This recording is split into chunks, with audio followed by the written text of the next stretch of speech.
All right, good morning everyone, and welcome to this year's introduction course on computer graphics. If you don't know me, my name is Wolfgang Hürst. I'm an UD at the multimedia group. So this is the outline of the first part where we'll just talk about the organizational issues from the course. So as I said, my name is Wolfgang Hürst. I'm in a multimedia group from Remco Veldkamp. And yeah, I think at least half of you already know me from the introduction project.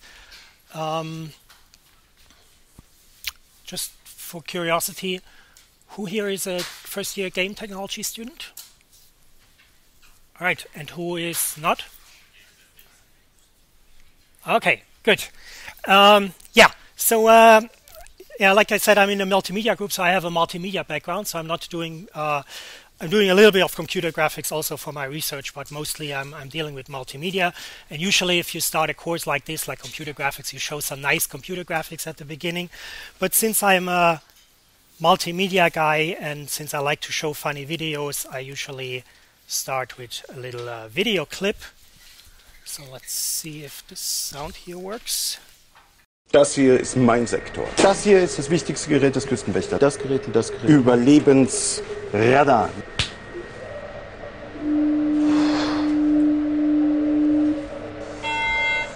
Mayday, Mayday. Hello, can you hear us? Can you hear us? Can you... Over. We are sinking. We are sinking. Hello? This is the German Coast Guard. We are sinking. We're sinking. What are you thinking about?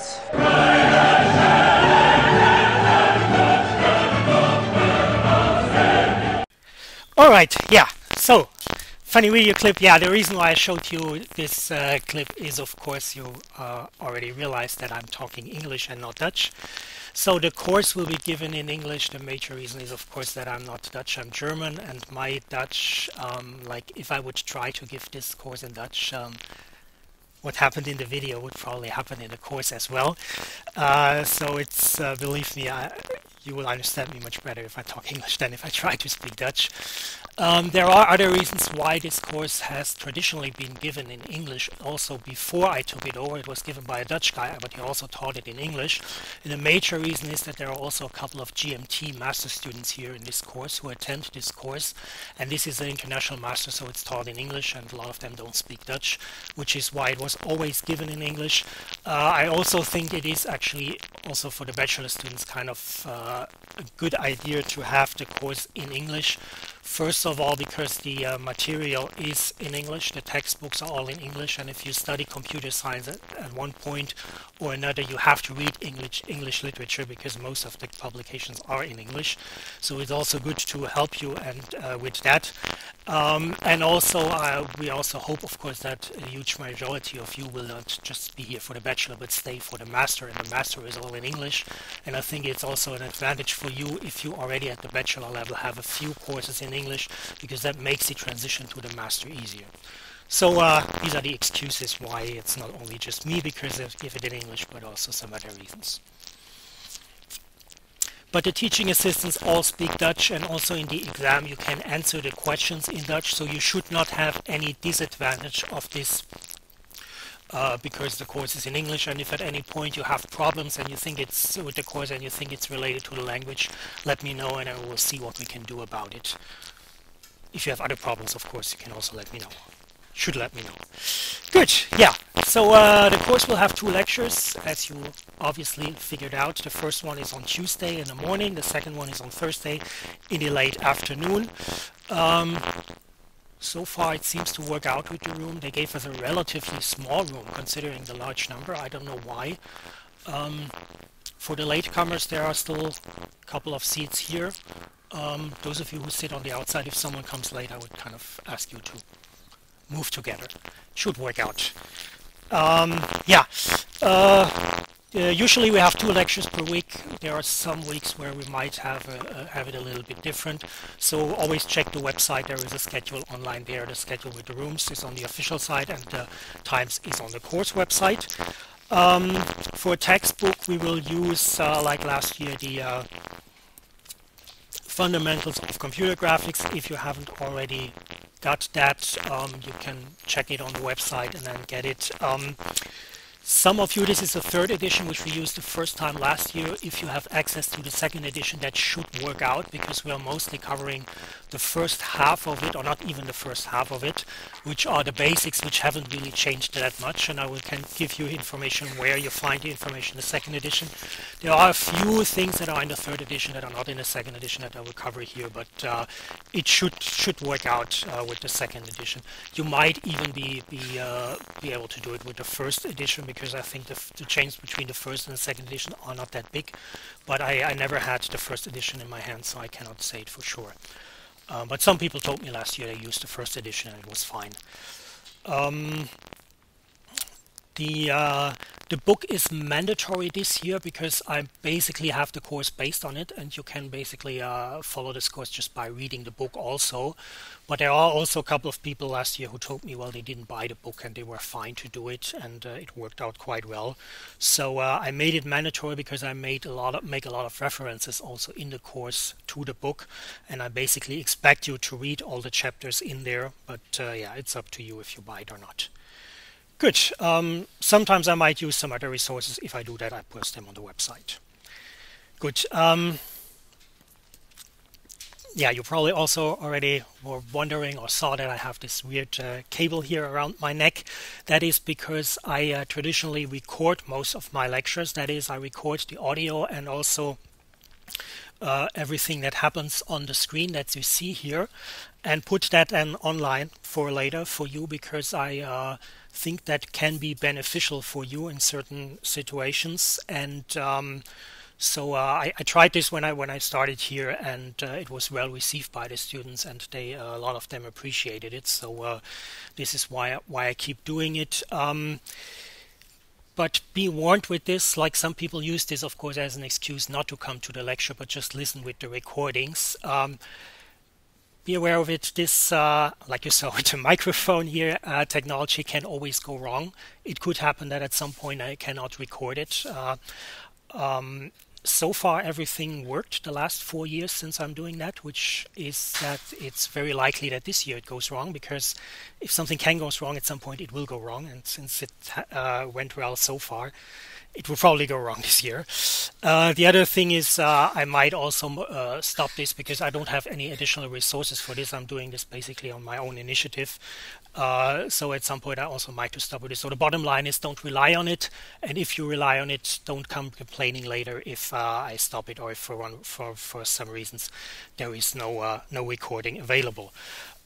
In general, this should not encourage you to not go to the lecture, or if it does encourage you, then make sure that you regularly check the recordings and listen to them, because there is a lot of material in this course. I think actually that's the major problem, difficulty with this course. It's not that the material itself is so difficult, but that the amount of material that you have is very much in a very short amount of time. So make sure that you keep up with the content, and of course if you just listen to the recording, it's very tempting to skip one or delay it, and then if you get behind, you have difficulties catching up. What I would personally recommend, and which is what I'm actually doing this, I think these recordings can be very helpful if you prepare for an exam and want to, or do some exercise and want to review parts of the lecture that you haven't understood. Then you can re-listen to them. So I would rather recommend come to the lecture and then use the recordings only as a backup to review certain things that you didn't understand. But of course, it's up to you how you deal with that. But think about this carefully. Good. Yeah, exercise I already mentioned. There will be 6 tutorial sheets with exercises throughout the course. They will then cover each will then cover the last 2 or 3 lecture contents. We will not force you to do them in a way that we verify if you do the exercise or that you have to turn them in. It is your own initiative to do them. Of course, it is very highly recommended to do them because they are very similar to the exam questions, and so it's a good preparation for the exam to do them. And like I said, there is a lot of material, so make sure you do them regularly. There are designated time slots where a teaching assistant will be present to answer your questions. So it's not like this Osiris system, forget the group indeling there, that doesn't make sense. It's just the system forces us to use that, so there is no alternative. So ignore that. There are 2 time slots each week, Tuesdays after the lecture, Thursday before the lecture, where we have rooms reserved. The rooms are too small for everyone, but experience shows that not everyone shows up to the tutorial, so over a long run it will even out. At the beginning, of course, it always happens that a lot of people go into one room. If the room is full, then just go to another room or switch to a tutorial on another day. I think it's better this way to organize it more informally, to just have a little chaos at the beginning, but then in the end it will work out, and it gives you more freedom to go to the tutorials whenever you have time or when it is more convenient for you.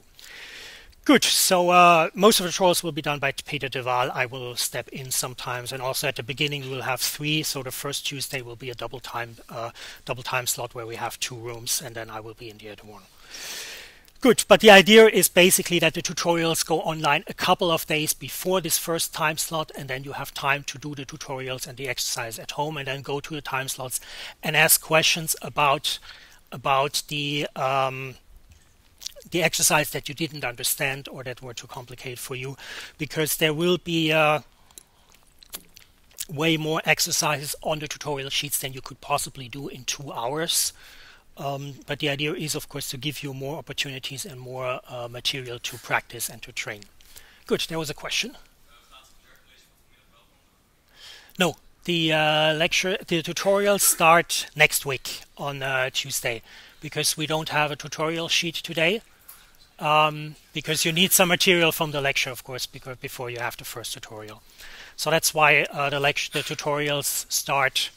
Well, they basically start on Thursday, because that's when I will put the first exercise sheet online. But the supervised, the scheduled time slot with teaching assistant starts next week. Good. You also find the dates and the locations on the website. Good. Like I said, we will not force you to do them, but what we will force you to do is the programming assignments, because they will be part of your final grading. There will be 3 programming assignments, and similar to the tutorials, the same procedure. Ignore the groups that we have on Osiris. It is up to you when and where you will do them. And there are designated time slots where there are teaching assistants present who are willing and able to help you. One is Monday 11 to 1, and 2 others are Tuesday and Thursday, both from 11 to 3 o'clock. Since that is directly before or after the lecture, we have 2 teaching assistants there. We are flexible here if it turns out that some dates are more popular than others, or before the deadline usually more people show up, then we might offer additional time slots. So this is the plan for now. Make sure to check the website, because we might offer then additional time slots or change it a little bit. I put a sign on the room with also the email addresses from the teaching assistant, so you can contact them. For some reason, someone always removes that sign 2 times now. So I don't know how, but yeah, you find it also on the information on the website. So we have for this course reserved the room in BBL number 175 for the whole week. And so if you go there during the daytime, so all the material that we need for the courses should be is installed on the computers there, because we need some special things that are not installed on the other computers there. This is why we have this room reserved exclusively for this course. But of course there are only 15 computers there, so if you only all go to these dedicated time slots, it will be very crowded there. So I encourage you to also take advantage of the off-peak time slots and go there whenever you want to. And of course, if there are people there who are not from the graphics course and just use the computers to do other work or surf the web, then you have the right to tell them to make space for you. And if they don't do, let me know, then I will make sure they will make room. Good. Yeah. But of course, you can also do the exercises at home.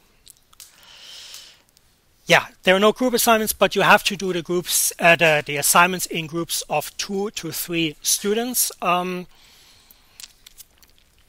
There are, of course, a few reasons why. There are a couple of spaces here. Could I ask the people who are at the outside to move in? Thanks. Yeah, there are a few reasons why people might be allowed to work alone, but you need my approval for that. Because the idea is, I mean, the reason why we want to have it in teams, first of all, it's pragmatic. With a course with 200 people, we just cannot manage 200 individual submissions. It's just not going to work. And the second and most important reason is, of course, that you should also learn to work together with others, to work in a team, which is, by the way, then not an excuse for doing it alone, because I often get requests like, I have bad experience with teamwork, so can I work alone? The fact that you have bad experience with teamwork shows that you need more practice with it, so that is not a reason to do it alone. And when I say this, then I always get some emails, yeah, I have already worked for 5 years at a company, so I have a lot of experience with working in teams, so can I do it alone? The answer is in that case then also no, because if you have a lot of experience, you should have no problems doing it in a team. So, but of course there are other reasons why it might make sense, so if that is the case, let me know. But we basically expect that most of all of you do it in teams. If you do not get my approval and submit alone, then you will get a decrease in your grade. Yeah, to find team partners, I think that, I mean, I think you probably already know each other, or some of you at least, and you should arrange this yourself. If you have trouble finding someone to team up with, the procedure that we usually do is that you go to these dedicated time slots, which is this week, Tuesday after the lecture and Thursday before the lecture, and get in touch with the teaching assistants. And the teaching assistants, if everyone who doesn't have a partner goes to the teaching assistants, they know who needs a partner and then can help you bring them together. So if you are looking for a partner, just go to the time slot and then try to find someone. Good. And yeah, it's important also, if you don't have someone by the end of the week, let us know, because we are willing to help you, but it's your responsibility to find a partner. And like I said, we're willing to help you, but we can only help you when you get active. Second thing with the practicals, second requirement is that you have to do it on Windows with Visual Studio and XNA Game Studio 4.0, because that is the things that we need, that you need for it, are only supported with these versions and with this setup. So there are always a couple of Mac and Linux fans who complain about this, or that was a decision that was not made by me. It was made by the people who redesigned the curriculum when we started the gaming bachelor. And the reason for this is, of course, that for graphics programming, especially with games, this is the standard environment, which is also why I think it kind of makes sense. I mean, of course, I understand that some people say, I would rather like to program on my Mac. You see, I have it. I don't have a Windows machine myself here, but the point is, Windows is the most important environment for this kind of things, and this is a general computer science curriculum, so you should also learn the most important platforms. And I think it's also always a good idea to not only be familiar with one platform but to know multiple platforms, which is why it is, I think, also a good idea to recommend Windows, or to use Windows in the course and to force you to use it. Of course, not everyone will have this kind of equipment at home, but that is one of the reasons why we reserved the room for the whole week, so you have enough time to go there and do the exercises there. Good. Yeah, and for the people who do the exercise at home, of course, each system has a little different installation, or is a little bit different, so to make sure that when you deliver it, make sure that the material runs on the machines in the BBL. So if you work completely at home, just before you turn the stuff in, just quickly drop by in the room and check if it runs also there, so you don't run into problem with grading, that people say, yeah, your program doesn't compile on our machines, and then you get a deduction in your grade just because of that. Good. There will be 3 programming assignments. The first one I put online yesterday. That is basically just a tutorial. It is the problem with this course is that we have a lot of people here and a lot of people with different backgrounds and pre-knowledge.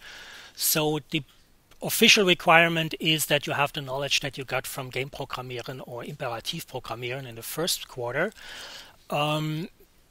But of course there are a lot of people here who are very experienced already because they have longer programming experience. There are a lot of people here who are very unexperienced, and there are also a lot of people from other studies, like I think there are a lot of mathematics students here in this course always.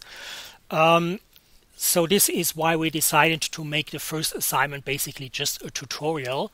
So don't be fooled by it when you do the first assignment and you think, oh, this is very easy. I just have to do this tutorial. I get 8 or 9 credit points for it. The second and the third tutorial will be much more difficult. But that is also why we do the first tutorial. The deadline is in 2 weeks, although you should actually be able to handle it in 1 week. But we want to give the people who do not have experience a chance to catch up and to really make themselves familiar with this material, with this environment and everything. So if you are someone who has problems with this, really take this as an opportunity to learn it and put in more effort than you need to just do the exercise and go to the scheduled sessions. The teaching assistants I have this year are very good and very experienced, and they're very helpful and very willing to help you. So go there, approach them and ask for help if you have problems with that. Good. The second assignment will then come online a little bit earlier also for the students who have more experience, so they can already look at it and start on it. So the deadlines for the program assignments and the start of the new one are this time overlapping. That's a change that we made from last year, that we thought it's better that way. We can then have a better balance between giving enough time for the people without experience and also providing making sure that the people who have experience are not getting bored, because especially the last one is a little more open, and then you can go really crazy and spend a lot of time on it if you want to. Good. Grading for the exercises for the programming lab is then 0.5 for the first one because it's just a tutorial, and the other 2 parts count both 40%. Of course, you cannot reuse or copy code. And the grades from last year, if you do the course a second time, don't count, so you have to do it again. But the exercises won't change very much, so it should be able to do it easily. Just a quick summary of the tutorial, of the schedule. Lecture starts today, Tuesday and Thursday. Tutorials start next week, because the first tutorial, like I said, here the first tutorial will come online on Thursday, so you have a couple of times to look at the exercises, and then next week on Tuesday and Thursday you have opportunity to meet with a teaching assistant and discuss the issues that you didn't understand. Practicals start today. Well, they actually started yesterday because I put it online yesterday, so you can already work on it. Well, you couldn't work on it so far because we use some stuff from another tutorial, which is why we have to password protect it. And I cannot tell you a password because I'm recording it, but you can read it here. It's all upper cases. Good, yeah. So the practicals start today, and today Bas and Maurice will already be there in the room. So if you have questions or if you're looking for a team partner, you can already go there after the lecture and talk with them. Good. Yeah, like I said, we leave a lot of freedom to you, so which is of course on the one hand good for you, but make sure to take advantage of that in a way that you completely plan how you will do the stuff, and make sure that you take advantage of the offered supervision. Just because we don't force you to go there doesn't mean that we think it's not relevant or not important. Good. Then finally a few words about exams. There are 2 exams scheduled, a midterm and a final exam on May 24 and July 5th. The first one will cover the first 5 lectures and the first 3 tutorials. The second one will cover the rest, of course. Both of them count 50%. Grades from last year don't count again. If for a very good reason you cannot make it to one of the exams, make sure to contact me as soon as possible. Usually what we do then is that you can take the retake instead of one of the exams. But especially for those who were here last year, be warned, we changed the retake procedure now. It's different than last year. There will only be one retake, which can only replace one of the exams, which means if you miss 2 exams, there is no chance for a retake. Also, there might be some changes here. I think for the first exam, they gave us a room which is too small, so I have to recheck that. In any case, for all the things that you have, make sure to regularly check the websites for last-minute changes and announcements. Good. Then, of course, you get the practical grade and you get the exam grade. The exam grade counts twice as much as the practical grade. And the criteria for passing, of course, the whole course should be at least a 6 after rounding, but also there are criteria for the individual parts. You should have at least a 5 from the exams and at least a 5 from the programming assignment to make sure that people get both a theoretical and a practical understanding of the course. Retakes, I don't think there is much to say about this now because that Oh! Interesting. Here we go. I should not say much about retakes because I hope that will not be an issue for you. I hope you will pass the course at the first round. Good. So I already mentioned a lot of time. Check the website, check the website, check the website. I did this on purpose to really make sure that there is a website and also that I will put all the material and the announcements on the website, all the important announcements, because it is a course with 200 people and there are a lot of events and a lot of things going on. So it is very easy for you to miss one important announcement like a change of lectures or times or so, which is why I usually keep this website updated, and every time I make a change on it, I put it on the entry page under news. So you basically just have to check the first the first page, and then you always see if there is a change in the website where you can find new information. Also, when I post the lectures, the slides or the recordings online after the website, I announce it also on the news section. So just look at the first page regularly, and then you will be fine. But make sure that you do that every year. I realize that there are people coming and asking me things that are all there, so it's obvious that they just didn't check the website, which is not a big problem for me, but that means then that they will most likely miss at some point some important information, and that should not happen. Good. All right, so much about the whole organizational stuff. Are there any questions about this now? No? Okay, then let's start with the interesting stuff, which is why we're all here, which is computer graphics. So, wait. Here we go. So first question is, of course, what is computer graphics? I mean, we all know it, we have a decent understanding of it, but how do we describe it? What is really, can we define computer graphics?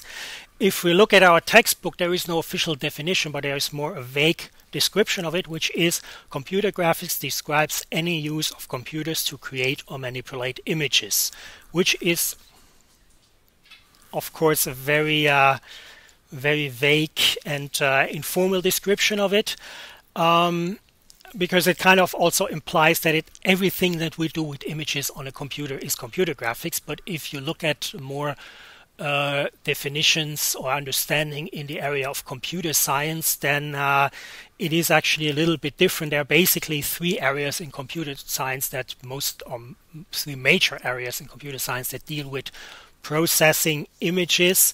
One is with manipulating images, one is image processing, the other is computer vision, and the third one is computer graphics. So image processing is basically describes all techniques that take an existing image and modify it. So for example, if you take a photo with your digital camera and then on your computer you run a filter over it, or you do some manipulations with Photoshop, then you take an existing image and create a new image out of it, and that is a process that in computer science is described as image processing. Then we have computer vision, which also deals with images, but that is then taking an existing image and trying to get some understanding or some meaning out of it. So have a symbolic representation of it that we can understand. Typical example is, of course, Kinect. If you have a Kinect, then you have a camera that gets some images of you when you're moving in front of the screen, and then the system tries to recognize you and create a skeleton, so a symbolic representation of your body that you can then use to play a game or interact with the system in one way or another. Now computer, so you see in both of them are images involved, and computer graphics is basically in some way the opposite of computer vision, because in computer graphics we do not take an existing image and manipulate it, but we take a representation of it and create an image. So for example, if we have a skeleton or a model, then we create an image that looks realistic, an image that looks like you have taken a picture with your camera. So we have a symbolic representation and create an image out of it. So the important word here is, or the important phrases here in this definition is the creation of images. Of course, not every image has to be realistic, and not every image has to be a photo-like or a real 3D world-like. There are 2D and 3D graphics, but in this course we will mostly 32D. We will mostly deal with 3D graphics. I will only use 2D to explain the more complicated concepts in a simpler way. But basically, we're dealing with 3D graphics and in this course, and with the idea of creating more or less realistic images in 3D. Of course, there are other fields in computer science that also relate to computer graphics, like interaction, human-computer interaction, which is basically an area where I do a lot of work. It also in relation to graphics, virtual reality, visualizations, they all use computer graphics, but these are the three major areas for image processing that I was talking about. Good, and of course we all know why we use computer graphics. Of course, we know computer graphics from movies, from games, virtual reality. So we have all these kind of leisure applications or entertainment applications where we use computer graphics, but there are also the more serious applications like information visualization, simulations and training, design applications, medical imaging, where we use computer graphics. And of course, like I also said, in interaction, computer graphics play an important role. And of course also virtual reality, for example, can also be used for serious application in the same way as simulation information visualizations can be used for an entertainment way. So let's just look at a quick example from this more entertainment stuff, which is of course movies. 3D graphics for movies, computer animated movies, and of course the most popular company in that context is Pixar. So these are just a few images from Pixar they have on their website under the link How We Do It. So they give some popular information about how they make a movie. They start with, first of all, a story idea, because of course they have to have an idea about the film in the first place. Then they create a text, a little text description about it. Then they start drawing storyboards where they draw little characters, but you see they start with drawing, so they're not making computer 3D models, but they start with hand drawing first. And then they hire actors who have the voices from the characters, so they do a lot of things on the story design first before they start with the actual technical thing. Then they are editing these drawings, and then the art department makes some concept designs. And then finally the computer scientists come in and start modeling those art designs. So they create 3D models of the characters that are then used in the movie. You see it here as some sort of a wireframe model, because we need to describe those characters, of course, with mathematical functions. So we have we use these wireframe models. Then they design the sets and put the color on them. Then they place the characters there. Then they animate the characters. They put some structure on the characters. And then they of course put some lighting there, so they consider the lighting in the techniques in this, and then they finally produce the movie in a process called rendering. and then they do the final editing, and then they release the movie. So if we look at this now, of course, this is popular science, or not even science, it's popular advertisement images from the Pixar pages. But if we look at it, we already see a couple of terms that we also will use, or that you also see when you look about computer graphics from a computer science perspective, which is, for example, modeling, animating, shading, lighting. Also another term which is often used in this context is rendering. So if we look at our book, our textbook again, what the textbook says, what are the major techniques that we have in computer graphics? It's modeling, rendering, and animation. So modeling is basically the description of the 3D world that you want to represent on your screen. Because we have, of course, we want to create an image of a 3D world, but we do not want to do this like a painter who draws a picture on an empty canvas, but we want to have a 3D world that we can move, manipulate, and then like in a movie we have a character that walks over there, so we have to describe it in a way that the computer can understand, that the computer can process to create this image. So we need some sort of mathematical specification to specify shape and how this shape appears in the world. And a simple example is of course simple basic geometric shapes like a circle or triangle. So we can describe, for example, a circle by a center and a radius, and then we can draw the circle based on that. Or if we have a triangle, we just need to describe 3 points, and then we know these are the corner points of the triangle, so we can draw the whole triangle on the screen by just describing this geometric shape with 3 points. So we don't have to store each single pixel and specify each single pixel, but we just specify for triangle 3 points, or for circle 2 values, which is the radius and the center. And then we can draw it, and we can also easily manipulate it. So if we, for example, want to move the triangle to a different position, we just have to calculate the new position of the 3 corner points, and then we can draw it at this new position, but we don't have to calculate each single pixel that is drawn for the triangle on the screen. Good. And this drawing on the screen, this process from the 3D geometric representation of a model of or of a scene to the 2D image on the screen, to the single pixel values on the screen, is called rendering. So rendering is basically taking this 3D abstract representation of our world to a 2D raster image on our screen, which is basically single dots in a matrix array alignment, and then deciding for each dot, for each pixel, what kind of color we put there. So we have to decide when we draw a triangle, where do we put the triangle, which pixels should we put color on the triangle, what kind of color do we put on, and also like how does the color look like? If there are, for example, scratches on the triangle, we will draw them differently. If there is another object that cases a shadow on this object, we will draw it differently. If there is another light somewhere that is reflected, the color will look differently. So this is all the kind of things that we have to consider in the rendering process, and this is usually called shading. Shading. Let me write it down because it's kind of important to get familiar with those technical terms, because it makes then the understanding of it much easier later when you hear it. So the rendering is basically the 3D projection from the 3D, the step projecting the 3D image on a 2D screen, and also the shading, which is basically putting the color and the light conditions on the pixels. And then, of course, if you do a movie or if you do an interactive game, you do not only want to have a still image, but you also want to have an animation of it.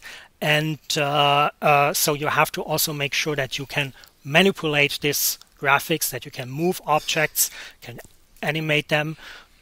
But this is a part that we will not cover in this course. We will mostly talk in this course about the rendering and a little bit about the modeling, but also only on a very but very limited, only on a very simple stage, like with this basic geometric objects, circle, triangle, and so on.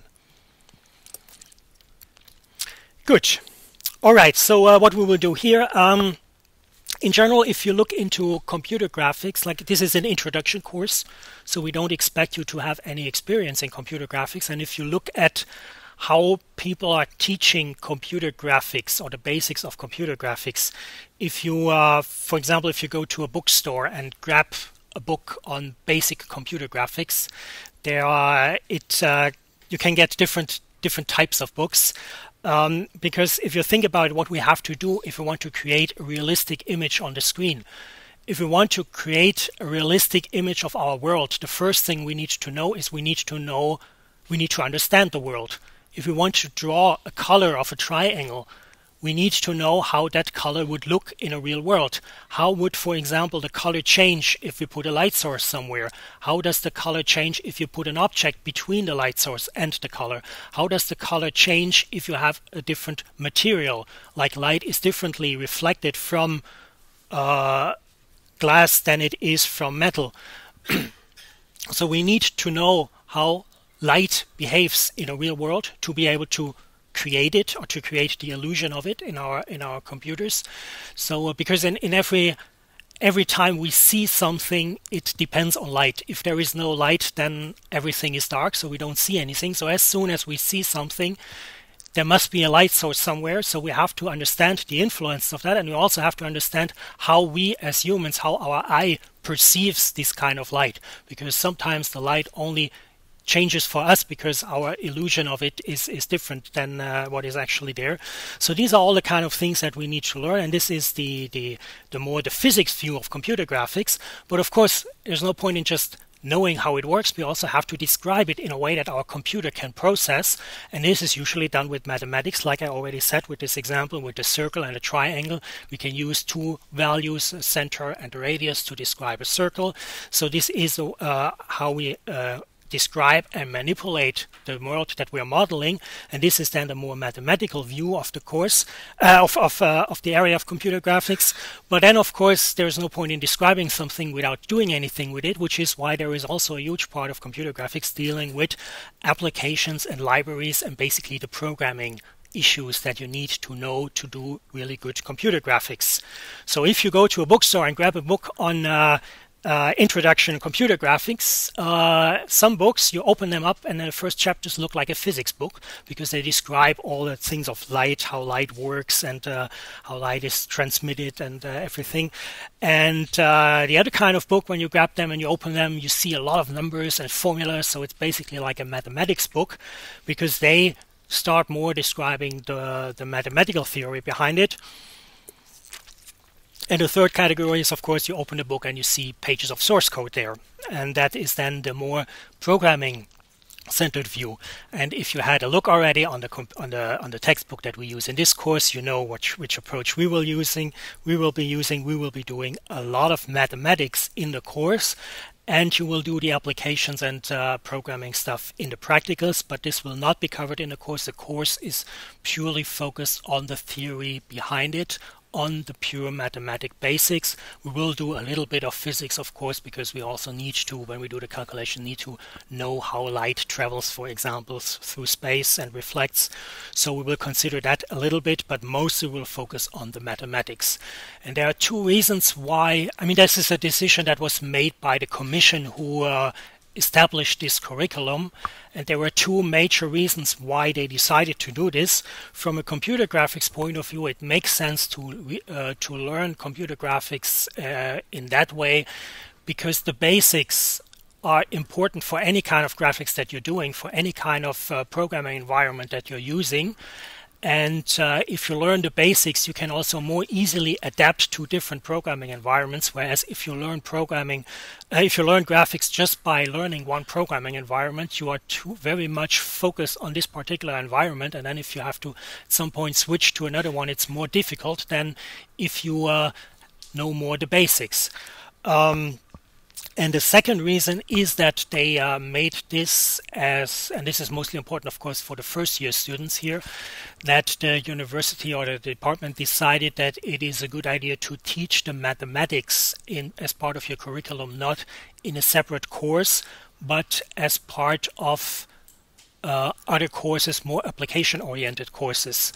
So, for example, when I was studying, they had a different approach. We had a pure mathematics course, together with the math students, and then I was always sitting there and I was like, why will I ever need that, and why is this used for, and what's the point of it? I understand it, but what's the point of it?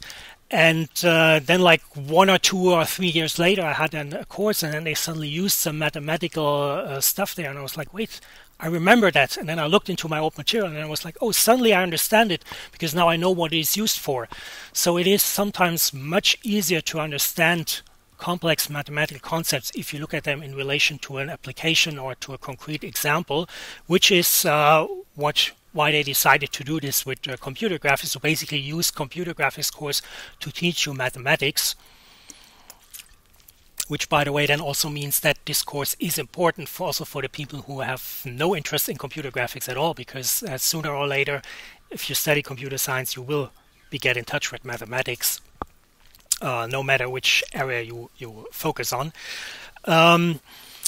The disadvantage of this is, of course, that if you learn something that is very much related to an example, people often have more difficulties generalizing to other examples. So on the one hand, it makes it easier to understand the concepts in the first place, but it might make it more difficult to transfer your knowledge to a different area. So yeah, there are advantages and disadvantages of this approach, but that's why they decided to do it that way. I just want to make it clear to you that you also understand when I'm talking a lot of times here about the mathematics, this is not only because of computer science, but because one goal of this course is also to teach you the basics of linear algebra, which is this area of mathematics that we will be covering in this course, and that is also the most important sub-area of mathematics for computer graphics. Good, yeah. So this course will be, like I said, very basic. So we will miss a lot of things. We will not talk about hardware. We will not talk about modeling very much. We will not talk about animations or interfaces. But at least for the last 3 issues, there are other courses that you can take later on that are related to these things. Yeah, I'm almost done. We will make a break short. Sorry. Let me just give you two warnings for the students. Like I said, this course is always difficult because we have such a huge variety of people with so much different backgrounds. We have a lot of really unexperienced people here in this course, but we also have a lot of experienced people. And every time when I read the evaluation at the end of the course, there are a few people complaining about the course, that it was too basic. We only scratch the surface everywhere and do nothing. Geen diepgang is something that a lot of people often write. I'm aware of this, but there is not really much I can do, because I also have to make sure that the people who have no pre-knowledge have a fair chance to pass this course and learn something from this course. The compromise that we found, the idea to deal with this, is that we basically give you the opportunity to do a lot of stuff in the practicals. The second and especially the third assignment is very open. So if you have experience and if you don't feel challenged enough from the course, go to the practicals. You can also talk to the teaching assistants. They know a lot of stuff that goes beyond the course, so they can help you doing some really interesting and challenging stuff. So there should not be a reason why to complain at the end that this course wasn't challenging enough, because you have the opportunity to do challenging stuff as part of the practicals. And if you're bored by the lectures, I'm sorry, but yeah. Be happy that you have one course where you have to get a good grade, can get a good grade with less effort for the exams, and put your energy in the practicals. Good. For the others, of course, don't be discouraged by the practicals. Like I said, the first one is very simple. We basically give you the credit for free if you do it. The second one is more difficult, of course, but it is very much doable for most of you. And even the last one will contain some simple assignments, so you should be able to do it. Although at the beginning, of course, you will be a little overwhelmed. Final warning. I realized some time ago that we have a lot of math students here. And for them, of course, the first part, which is the basic mathematics, linear algebra, vectors and stuff, is very simple and very easy. What I realized at some point is that they usually do very well in the midterm exam, but sometimes very bad in the final exam, because that is then more the graphics and more the graphic algorithms.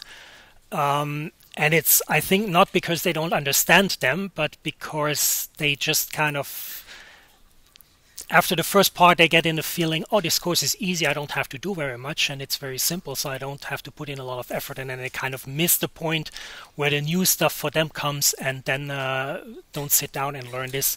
So just as a warning for the mathematics students, be careful that you, I know that a lot of the things here will be very boring for you, but there is also some more challenging stuff for you in the end, which so make sure that you do not miss that.